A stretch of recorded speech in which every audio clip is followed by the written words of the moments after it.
Oh, yes. I do. Olive cocked her head, pensive. You ate more than me, and never got sick. Because I'm made of sterner stuff, but never mind that. The point is, I am here for you, and always will be, no matter what. No matter how many pounds of spoiled shrimp cocktail you projectile vomit, you can trust me. We're a team, you and I. And Malcolm, when he's not busy screwing his way through the Stanford population.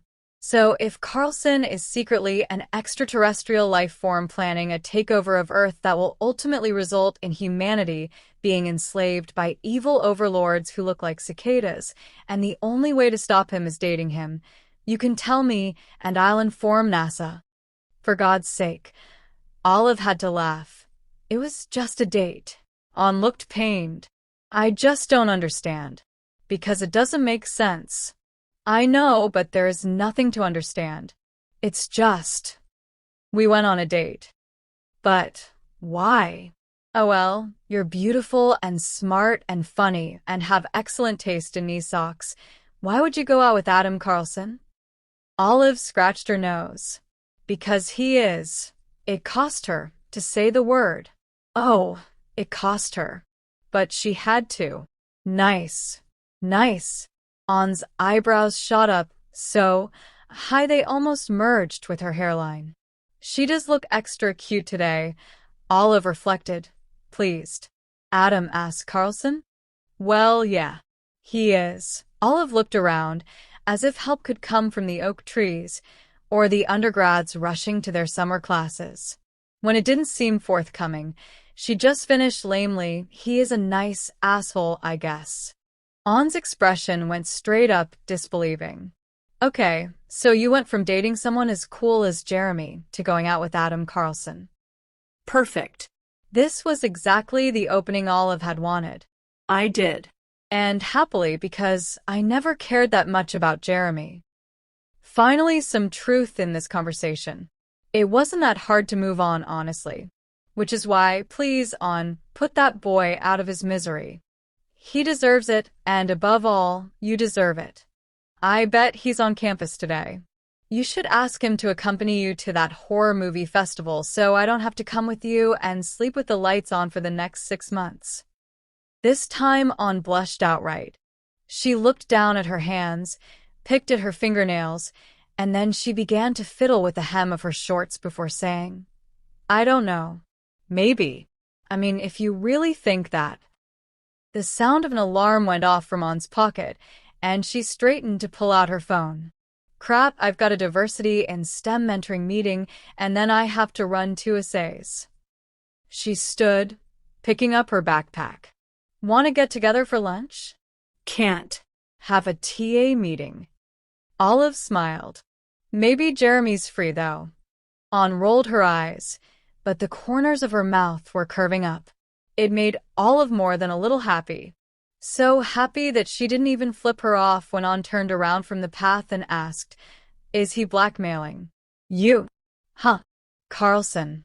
Is he blackmailing you? Did he find out that you're an aberration and pee in the shower?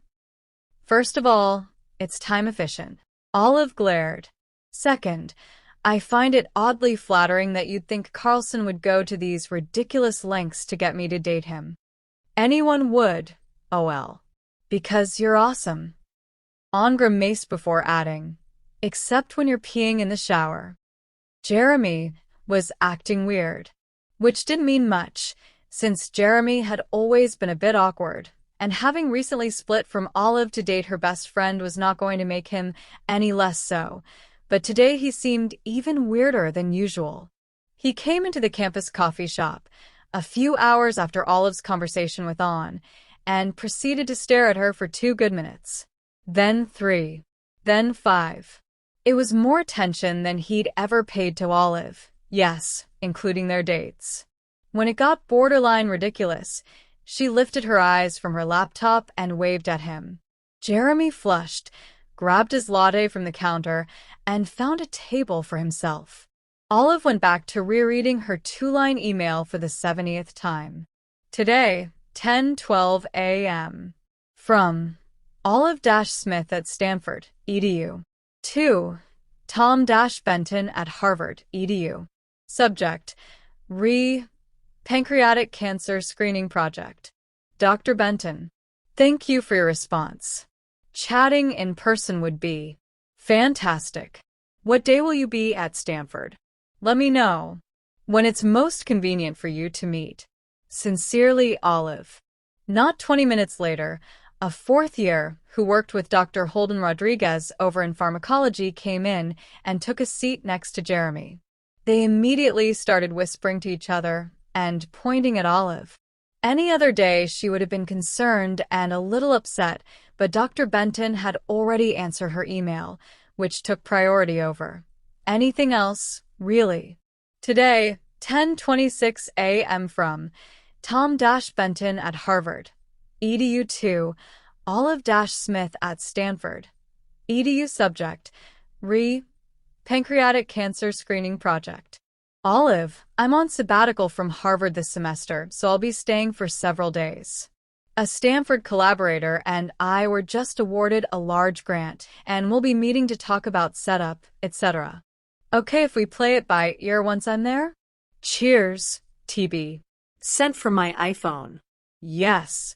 She had several days to convince him to take on her project, which was much better than the 10 minutes she'd originally anticipated. Olive fist-pumped, which led to Jeremy and his friends staring at her even more weirdly.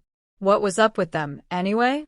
Did she have toothpaste on her face or something? Who cared? She was going to meet Tom Benton and convince him to take her on. Pancreatic cancer, I'm coming for you. She was in an excellent mood until 2 hours later, when she entered the biology TA meeting and a sudden silence dropped in the room. About 15 pairs of eyes fixed on her, not a reaction she was accustomed to receiving. Hi. A couple of people said, hi back. Most averted their gazes. Olive told herself that she was just imagining things. Must be low blood sugar. Or high. One of the two. Hey, Olive. A seventh year, who had never before acknowledged her existence, moved his backpack and freed the seat next to his. How are you? Good. She sat down gingerly, trying to keep the suspicion from her tone. You? Great. There was something about his smile. Something salacious and fake. Olive was considering asking about it when the head TA managed to get the projector to work and called everyone's attention to the meeting. After that, things became even weirder. Dr. Aslan stopped by the lab just to ask Olive if there was anything she'd like to talk about. Chase, a grad in her lab, let her use the PCR machine first, even though he usually hoarded it like a third grader with his last piece of Halloween candy. The lab manager winked at Olive as he handed her a stack of blank paper for the printer. And then she met Malcolm in the all-gender restroom, completely by chance, and suddenly everything made sense. You sneaky monster, he hissed. His black eyes were almost comically narrow. I've been texting you all day. Oh. Olive patted the back pocket of her jeans, and then the front one, trying to remember the last time she had seen her phone. I think I might have left my phone at home. I cannot believe it. Believe what? I cannot believe you. I don't know what you're talking about. I thought we were friends. We are. Good friends. We are. You and honor my best friends. What? Clearly not if I had to hear it from Stella, who heard it from Jess, who heard it from Jeremy, who heard it from On. Hear what? Who heard it from I don't even know who. And I thought we were friends. Something icy crawled its way up Olive's back. Could it be? No. No, it couldn't be. Hear what? I'm done. I'm letting the cockroaches eat you. And I'm changing my Netflix password. Oh no. Malcolm. Hear what? That you are dating Adam Carlson. Olive had never been in Carlson's lab, but she knew where to find it. It was the biggest, most functional research space in the whole department, coveted by all, and a never-ending source of resentment toward Carlson. She had to swipe her badge once, and then once more to access it. She rolled her eyes both times. The second door opened directly onto the lab space, and maybe it was because he was as tall as Mount Everest and his shoulders were just as large, but Carlson was the very first thing she noticed. He was peering at a southern blot next to Alex, a grad who was 1 year ahead of Olive, but he turned toward the entrance the moment she came in. Olive smiled weakly at him, mainly out of relief at having found him. It was going to be all right. She was going to explain to him what Malcolm had told her, and without a doubt, he was going to find the situation categorically unacceptable and fix it for the both of them, because Olive could not spend her next 3 years surrounded by people who thought that she was dating Adam freaking Carlson. The problem was, Carlson wasn't the only one to notice Olive. There were over a dozen benches in the lab and at least 10 people working at them. Most of them, all of them, were staring at Olive. Probably because most of them, all of them, had heard that Olive was dating their boss. Fuck her life. Can I talk to you for a minute, Dr. Carlson? Rationally, Olive knew that the lab was not furnished in a way that made echoing possible.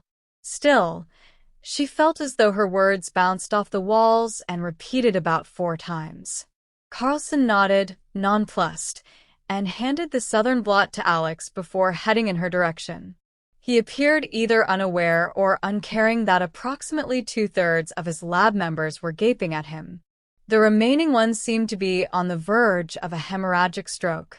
He led Olive to a meeting room just outside the main lab space, and she followed him silently, trying not to dwell on the fact that a lab full of people who thought that she and Carlson were dating had just seen them enter a private room. Alone. This was the worst. The absolute worst. Everyone knows, she blurted out as soon as the door closed behind her. He studied her for a moment, looking puzzled. Are you okay? Everyone knows. About us. He cocked his head, crossing his arms over his chest. It had been barely a day since they'd last talked, but apparently long enough for Olive to have forgotten his presence. Or whatever it was that made her feel like she was small and delicate whenever he was around. Us. Us. He seemed confused, so Olive elaborated. Us dating, not that we're dating, but On clearly thought so, and she told. She realized that the words were tumbling out and forced herself to slow down. Jeremy. And he told everyone, and now everyone knows. Or they think they know. Even though there's absolutely nothing to know. As you and I know. He took it in for a moment, and then nodded slowly. And when you say everyone, I mean everyone. She pointed in the direction of his lab. Those people? They know. The other grads? They know. Sherry, the department secretary? She totally knows. Gossip in this department is the worst. And they all think that I am dating a professor. I see, he said, seeming strangely unbothered by this clusterfuck. It should have calmed Olive down, but it only had the effect of driving her panic up a notch. I am sorry this happened. So sorry. This is all my fault. She wiped a hand down her face. But I didn't think that. I understand why An would tell Jeremy. I mean, getting those two together was the whole point of this charade, but why would Jeremy tell anyone? Carlson shrugged. Why wouldn't he? She looked up. What do you mean? A grad student dating a faculty member seems like an interesting piece of information to share. Olive shook her head. It's not that interesting. Why would people be interested? He lifted one eyebrow. Someone once told me that gossip in this department is the war. Okay. Point taken. She took a deep breath and started pacing, trying to ignore the way Carlson was studying her. How relaxed he looked, arms across his chest while leaning against the conference table. He was not supposed to be calm. He was supposed to be incensed. He was a known dick with a reputation for arrogance. The idea of people thinking that he was dating a nobody should be mortifying to him. The burden of freaking out should not be falling on Olive alone. We need to do something, of course. We need to tell people that this is not true and that we made it all up. Except that they'll think that I'm crazy and maybe that you are, too, so we have to come up with some other story. Yes, okay, we need to tell people we're not together anymore. And what will On and what's his face do? Olive stopped pacing. Won't your friends feel bad about dating if they think we're not together? Or that you lied to them? She hadn't thought of that. Maybe, but it was true that On had seemed happy. Maybe she had already invited Jeremy to accompany her to that movie festival, possibly right after telling him about Olive and Carlson. Damn her. But this was exactly what Olive had wanted.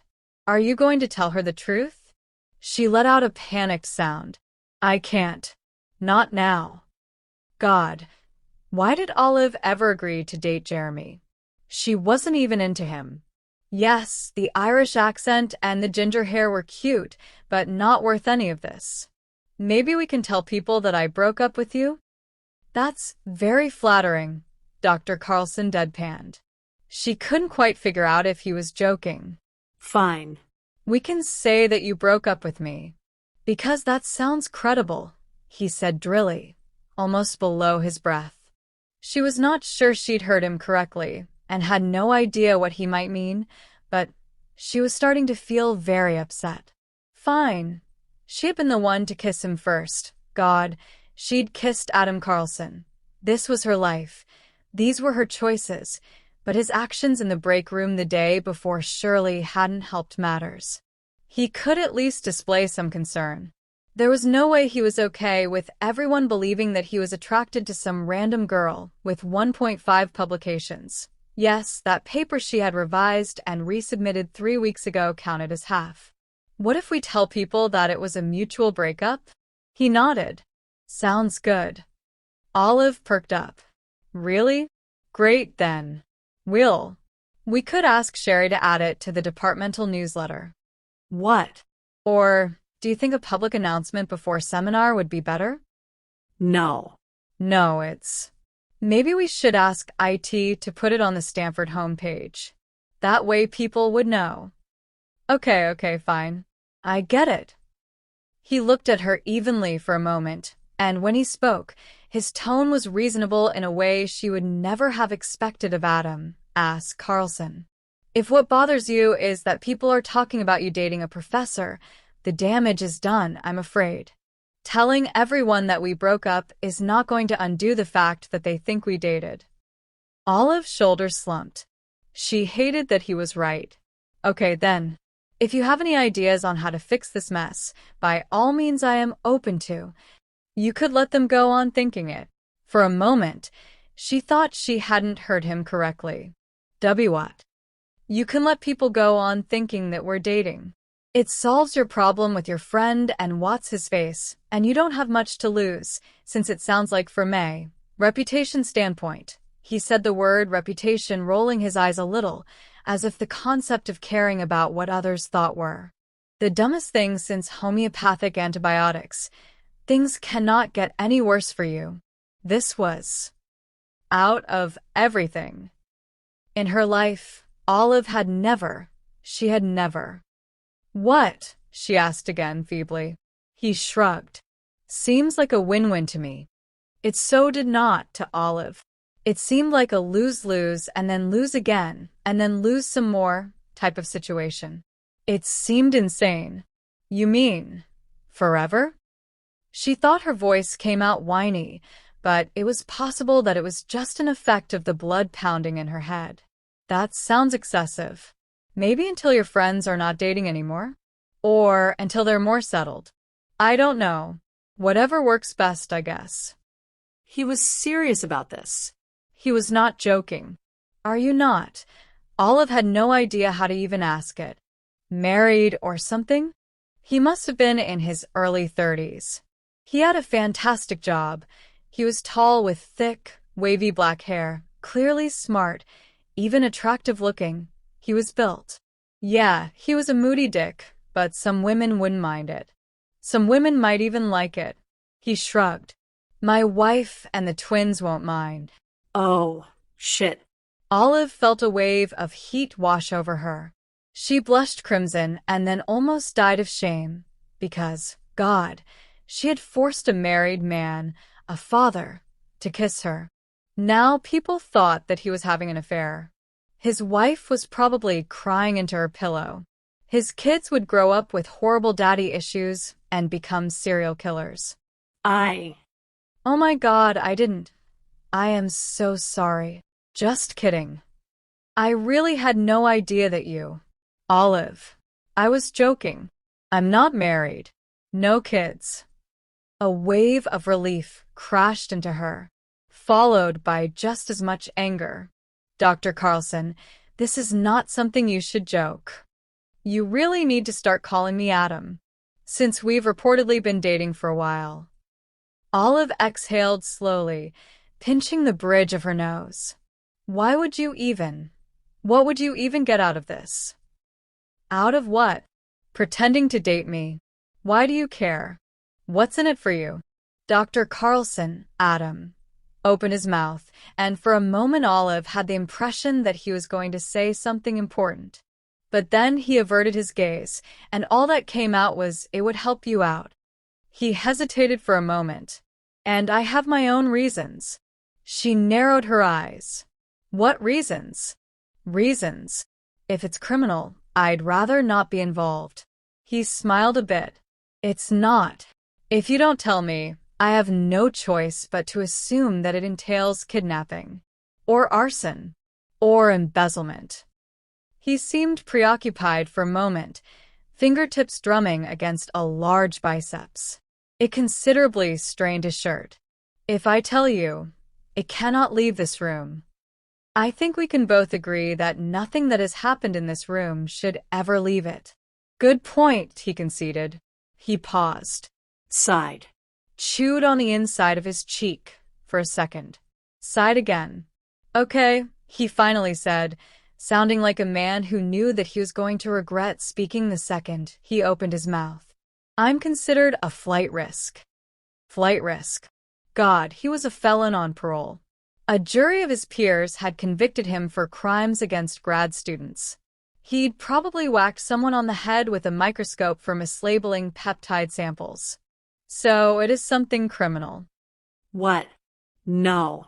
The department suspects that I'm making plans to leave Stanford and move to another institution.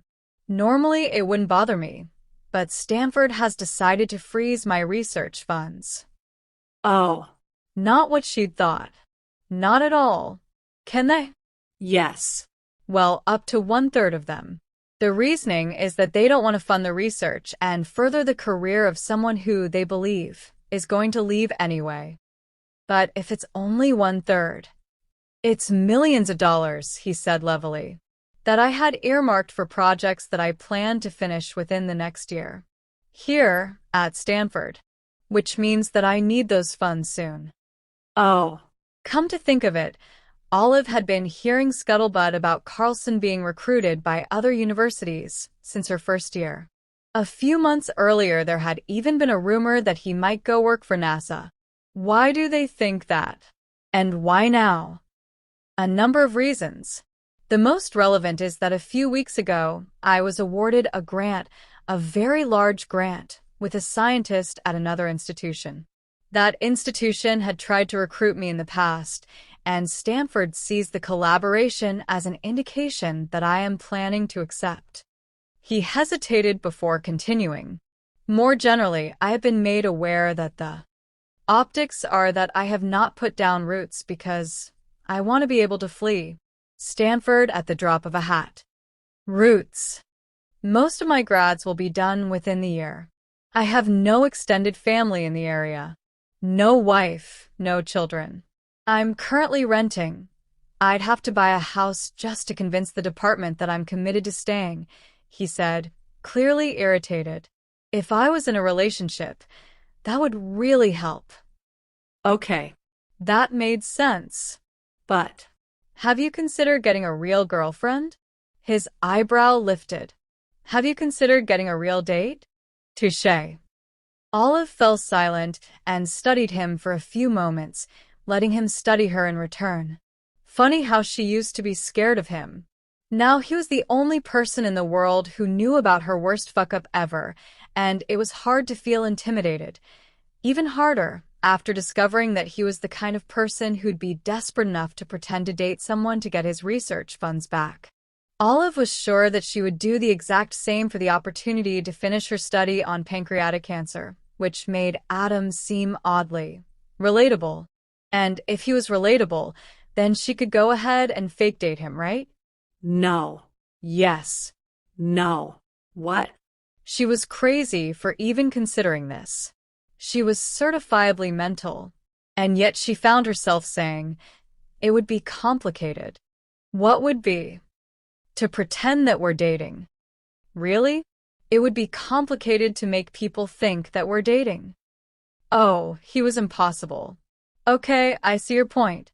But it would be hard to do so convincingly for a prolonged period. He shrugged. We'll be fine, as long as we say hi to each other in the hallways and you don't call me Dr. Carlson. I don't think people who are dating just say hi to each other. What do people who are dating do?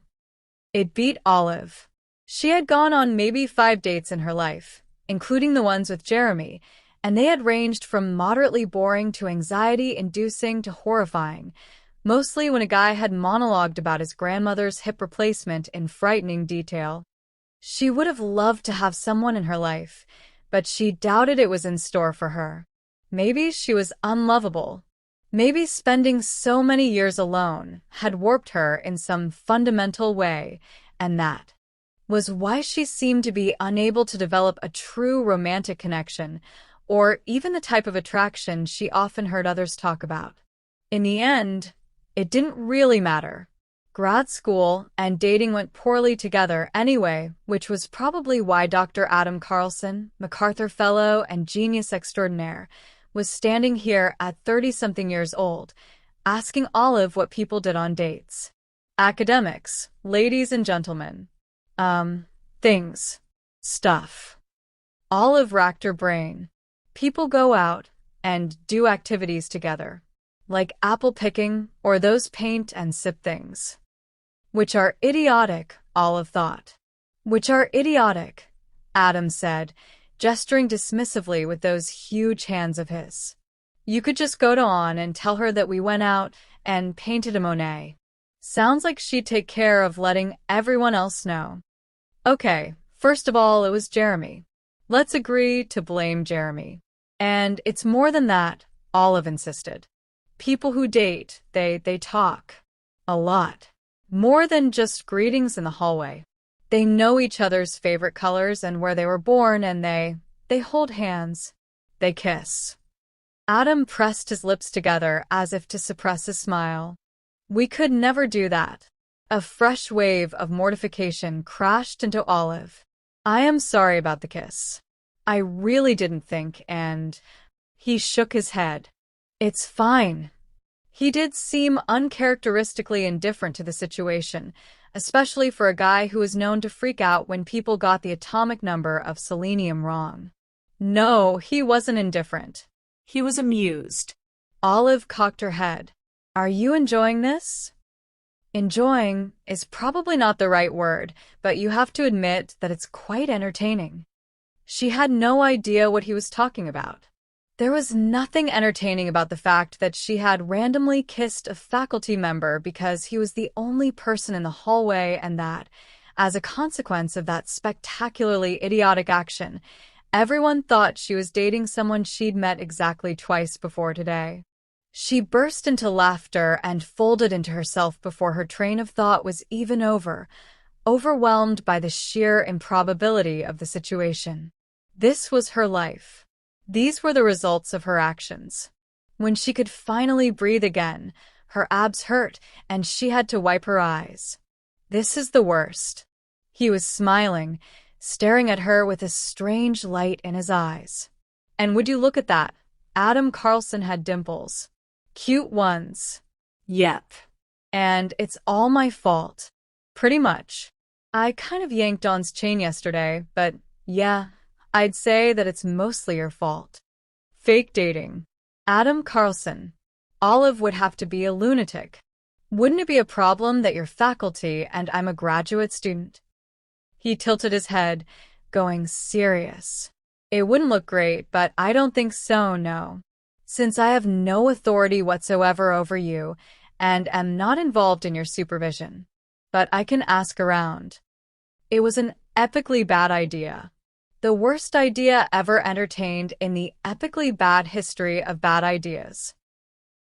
Except that it really would solve this current problem of hers, as well as some of Adam's, in exchange for saying hi to him once a week and making an effort not to call him Dr. Carlson. It seemed like a pretty good deal.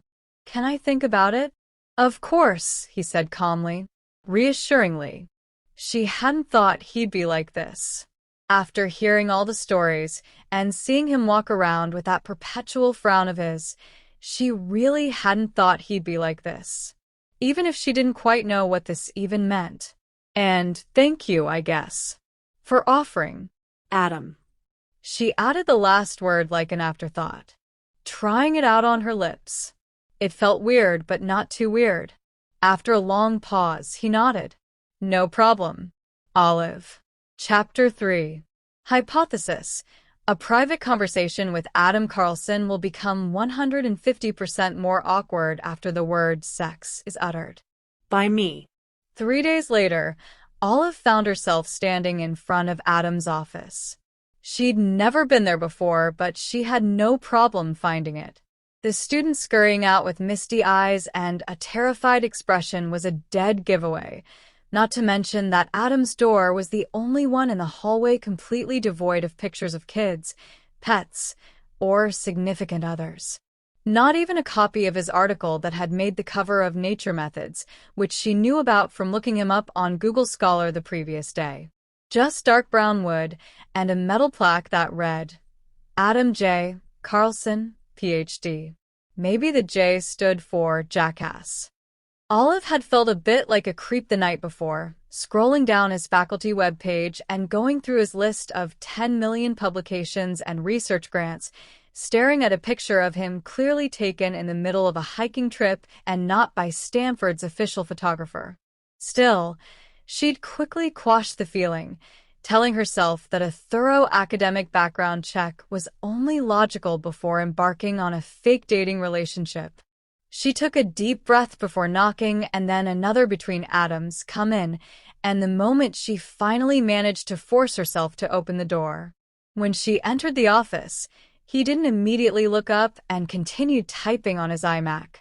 My office hours were over 5 minutes ago, so. It's me. His hands halted, hovering half an inch or so above the keyboard. Then he turned his chair toward her. Olive. There was something about the way he talked. Maybe it was an accent, maybe just a quality of his voice. Olive didn't quite know what, but it was there, in the way he said her name. Precise. Careful. Deep. Unlike anyone else. Familiar, impossibly so. What did you say to her? She asked, trying not to care about how Adam Carlson spoke. The girl who ran out in tears. It took him a moment to remember that less than 60 seconds ago there had been someone else in the office, someone whom he clearly made cry.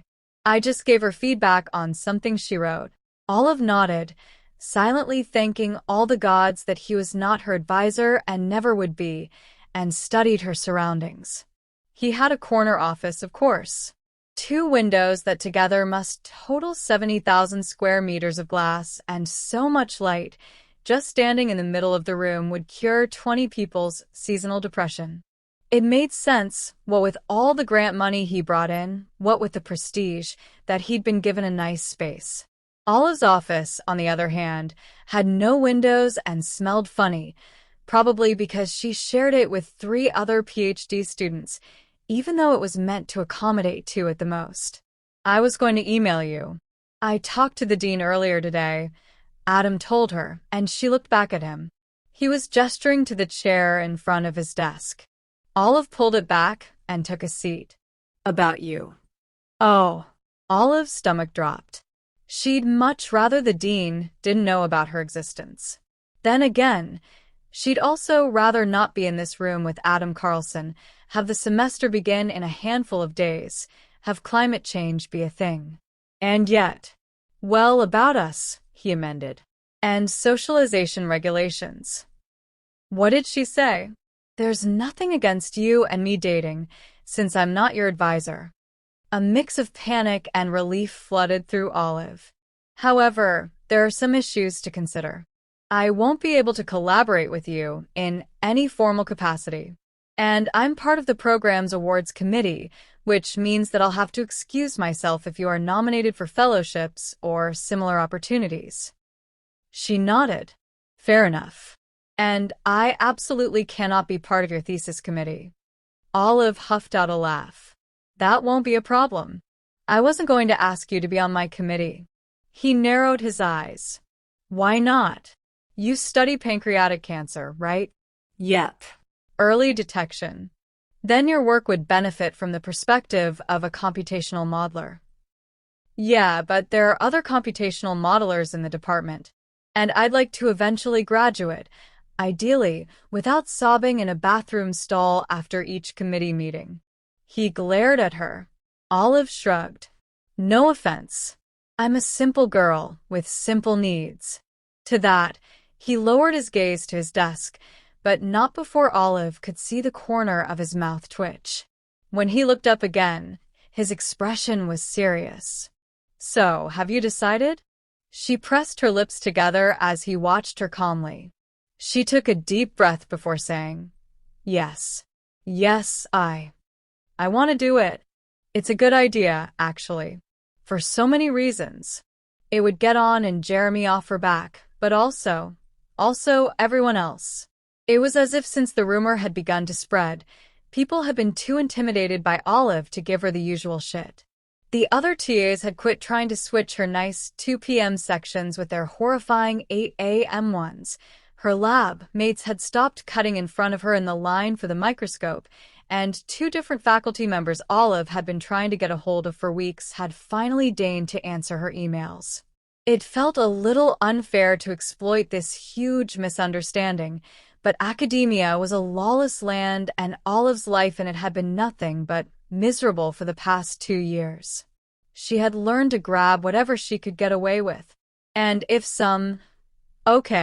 most of the grads in the department looked at her suspiciously because she was dating Adam Carlson, so be it. Her friends seemed to be largely fine with this, if a little bemused. Except for Malcolm. He'd been shunning her like she had the pox for 3 solid days. But Malcolm was Malcolm, he'd come around. Very well then. He was completely expressionless, almost too expressionless. Like it was no big deal, and he didn't care either way.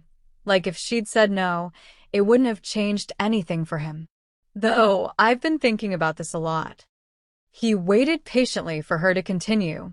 And I think that it would be best if we laid down some ground rules. Before starting. Ground rules. Yes. You know, what we are allowed and not allowed to do. What we can expect from this arrangement. I think that's pretty standard protocol before embarking on a fake dating relationship. He tilted his head. Standard protocol? Yup. How many times have you done this? 0. But I am familiar with the trope. The what? He blinked at her, confused. Olive ignored him. Okay. She inhaled deeply and lifted her index finger. First of all, this should be a strictly on-campus arrangement. Not that I think you'd want to meet me off-campus, but just in case you were planning to kill 2 birds with 1 stone, I'm not going to be your last-minute backup if you need to bring a date home for Christmas. Or Hanukkah. What? My family is more likely to celebrate Hanukkah than Christmas. He shrugged. Though I'm unlikely to celebrate either. Oh. Olive pondered it for a moment. I guess this is something your fake girlfriend should know. The ghost of a smile appeared on his mouth, but he said nothing. Okay. Second rule. Actually, it could be interpreted as an extension of the first rule. But Olive bit into her lip, willing herself to bring it up. No sex. For several moments, he simply didn't move. Not even a millimeter.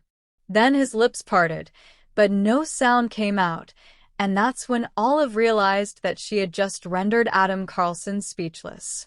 Which would have been funny any other day, but the fact that he seemed dumbfounded by Olive not wanting to include sex in their fake dating relationship made her stomach sink.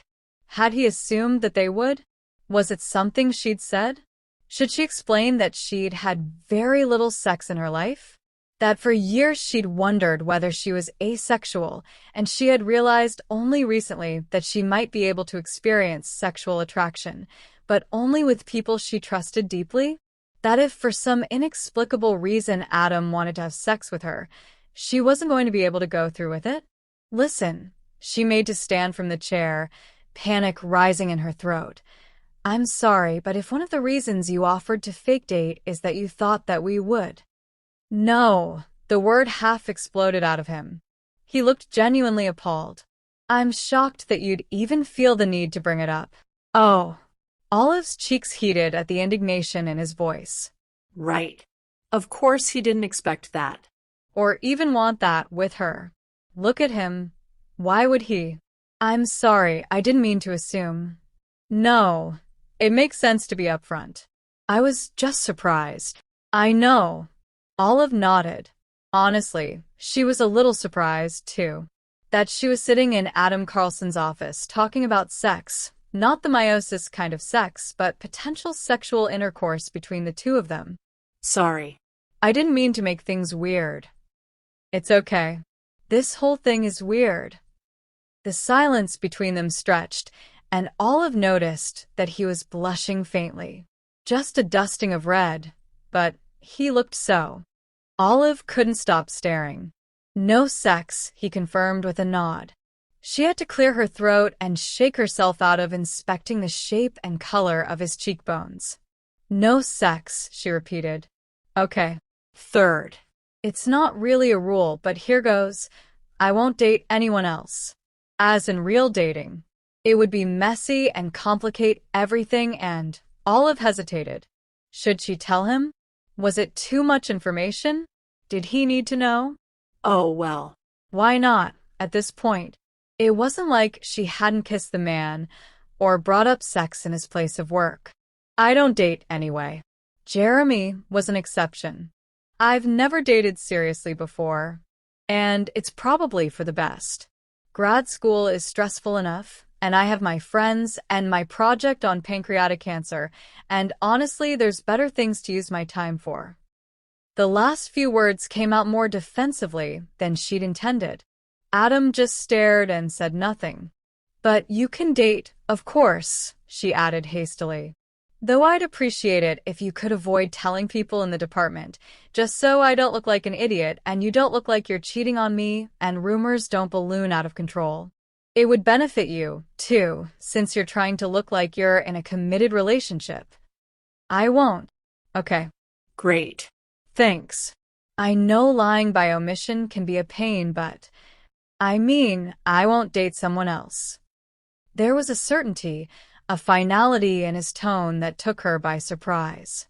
She could only nod, even though she wanted to protest that he couldn't possibly know, even though a million questions surfaced in her mind. 99% of them were inappropriate and not her business, so she shooed them away. Okay. Fourth. We obviously can't keep on doing this forever, so we should give ourselves a deadline. His lips pressed together. When would that be? I'm not sure.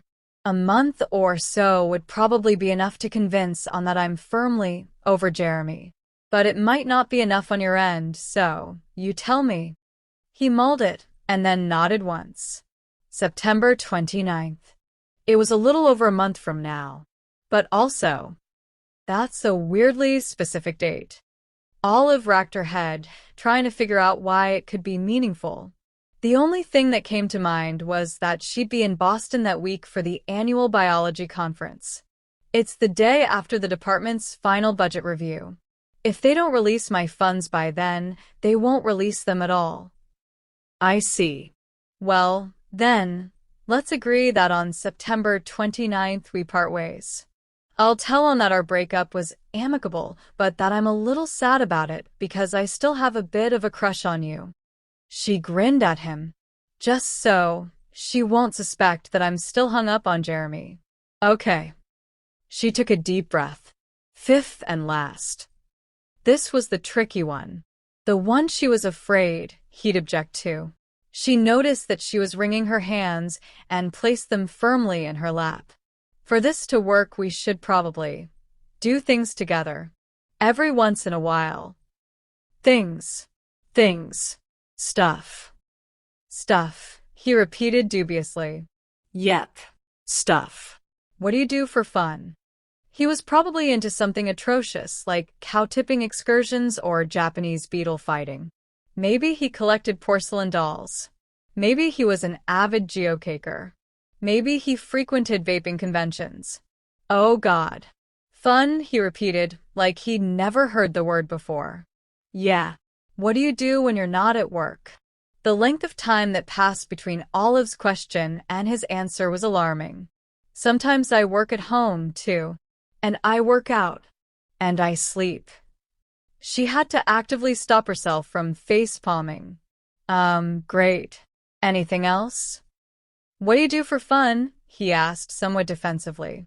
Plenty of things. I go to the movies. Though she hadn't been since the last time Malcolm had dragged her. Play board games. But every single one of her friends was too busy lately, so not that either. She'd participated in that volleyball tournament, but it had been over a year ago. I work out. She would have loved to wipe that smug expression off his face. So much. Whatever. We should do something together on a regular basis. I don't know, maybe get coffee? Like once a week? Just for 10 minutes, at a place where people could easily see us. I know it sounds annoying and like a waste of time, but it'll be super short, and it would make the fake dating more credible, and... Sure. Oh. She thought it would take more convincing. A lot more. Then again, this was in his interest too. He needed his colleagues to believe in their relationship if he was to cajole them into releasing his funding. Okay. She forced herself to stop wondering why he was being so accommodating and tried to visualize her schedule. How about Wednesday? Adam angled his chair to face his computer and pulled up the calendar app. It was so full of colorful boxes that Olive felt a surge of vicarious anxiety. It works before 11 a.m. and after 6 p.m. 10. He turned back to her. 10's good. Okay. She waited for him to type it in, but he made no move to. Aren't you going to add it to your calendar? I'll remember, he told her evenly. Okay then. She made an effort to smile, and it felt relatively sincere. Way more sincere than any smile she'd ever thought she'd be able to muster in Adam Carlson's presence. Great. Fake dating Wednesday it is. A line appeared between his eyebrows. Why do you keep saying that? Saying what? Fake dating. Like it's a thing. Because it is. Don't you watch rom-coms?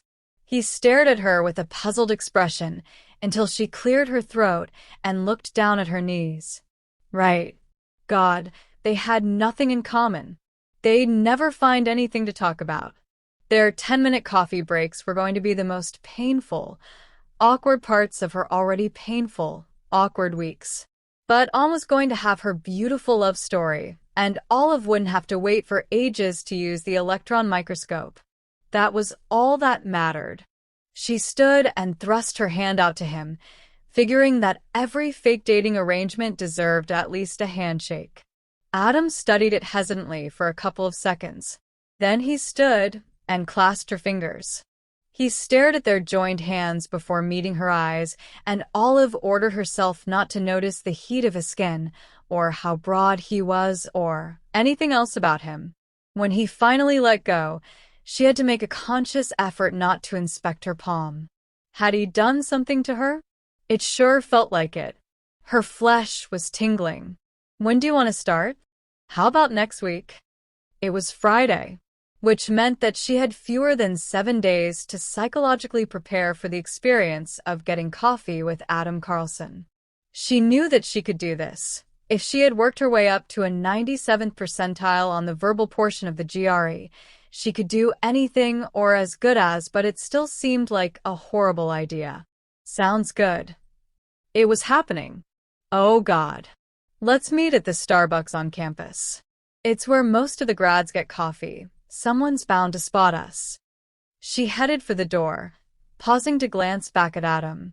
I guess I'll see you for Fake Dating Wednesday then? He was still standing behind his desk, arms crossed on his chest, looking at Olive, looking entirely less irritated by this mess than she'd ever have expected. Looking nice. See you, Olive. Pass the salt. Olive would have, but Malcolm looked like he was already salty enough. So she leaned her hip against the kitchen counter and folded her arms across her chest. Malcolm. And the pepper. Malcolm. And the oil. Malcolm. Sunflower. Not that grapeseed crap. Listen, it's not what you think. Fine. I'll get them myself. To be fair, Malcolm had every right to be mad. And Olive did feel for him. He was 1 year ahead of her and the scion of STEM royalty. The product of generations of biologists, geologists, botanists, physicists, and who knows what other is mixing their DNA and spawning little science machines. His father was a dean at some state school on the East Coast. His mother had a TED Talk on Purkinje cells with several million views on YouTube. Did Malcolm want to be in a PhD program, headed for an academic career? Probably no. Did he have any other choice, considering the pressure his family had put on him since he was in diapers? Also no. Not to say that Malcolm was unhappy. His plan was to get his PhD, find a nice cushy industry job, and make lots of money working 9 to 5, which technically qualified as being a scientist, which in turn was not something his parents would be able to object to. At least, not too strenuously. In the meantime, all he wanted was to have a grad school experience that was as untraumatizing as possible. Out of everyone in Olive's program, he was the one who best managed to have a life outside of grad school. He did things that were unimaginable to most grads, like cooking real food, going for hikes, meditating, acting in a play, dating like it was an Olympic sport. It is an Olympic sport, Olive. And I am training for gold. Which was why when Adam forced Malcolm to throw out tons of data and redo half his study, it made for a very, very miserable few months.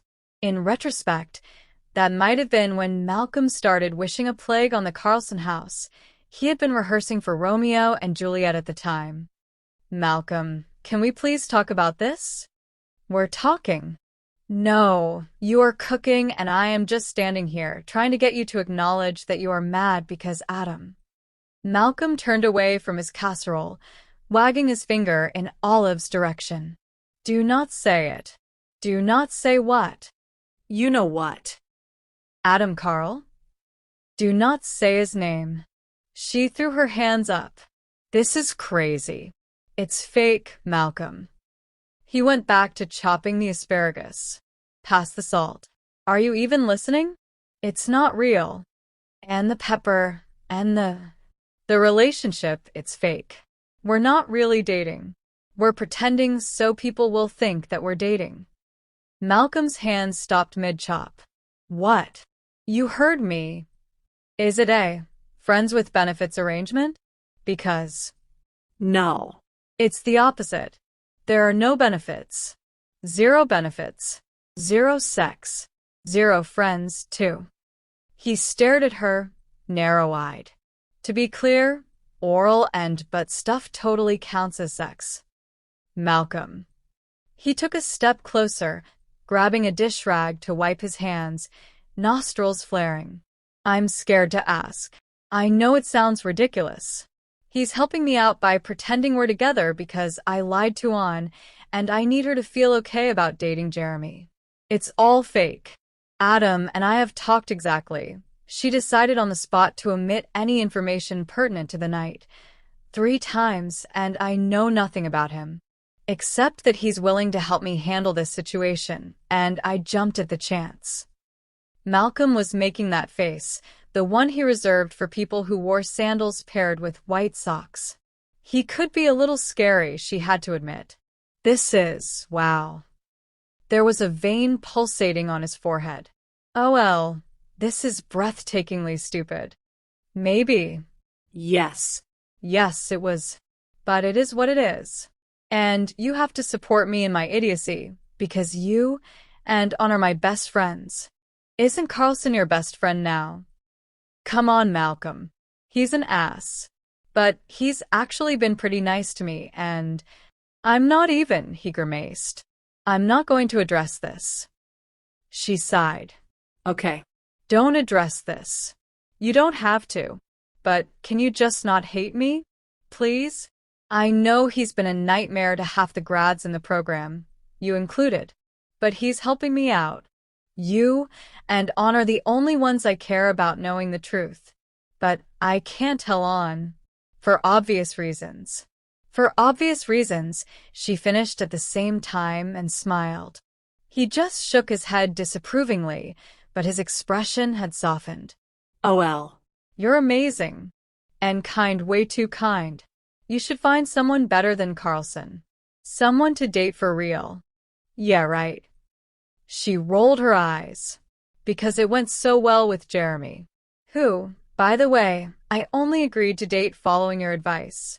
Give the boy a chance, you said. What could possibly go wrong, you said. Malcolm glared, and she laughed. Listen, I'm clearly bad at real dating. Maybe fake dating will be different. Maybe I've found my niche. He sighed. Does it have to be Carlson? There are better faculty members to fake date. Like who? I don't know. Dr. McCoy. Didn't her wife just give birth to triplets? Oh, yeah.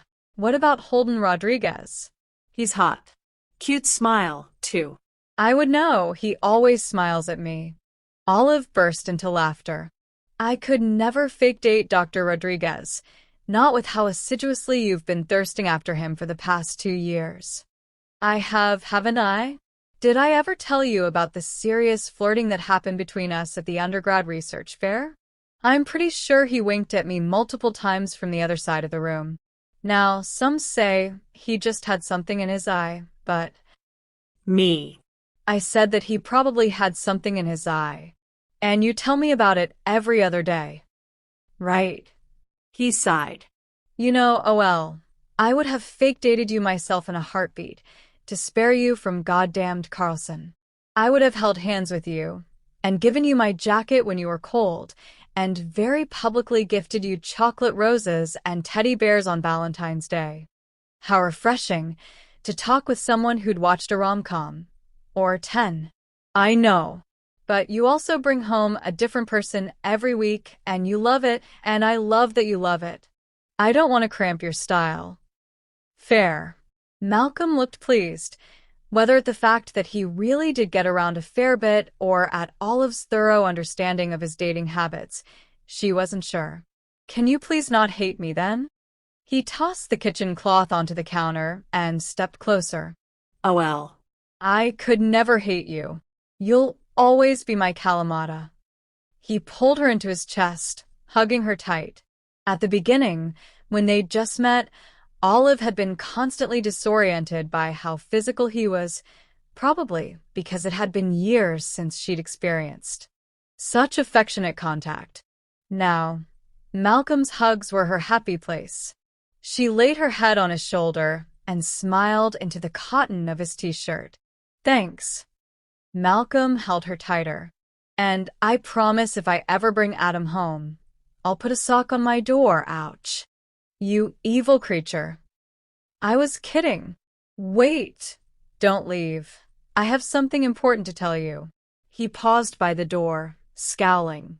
I've reached my maximum daily intake of Carlson-related conversation. Anything further will be lethal, so...